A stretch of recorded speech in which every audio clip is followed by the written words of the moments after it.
Hello everyone, this is High Tech Talk. So you must have seen a lots of videos on auto scroll in Instagram.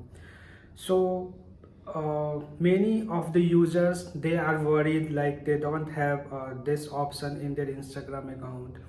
So there is no need to worry. This is not only for you.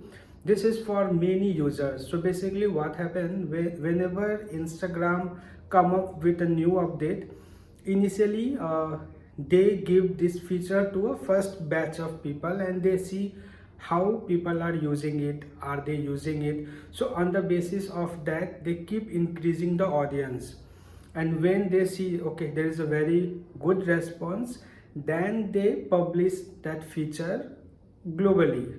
Okay, so still this feature is not confirmed, so only few users is having this feature in their Instagram account. So if you don't have it, just keep checking for a new update. You will get it soon. So I hope you will find this video useful. Thank you.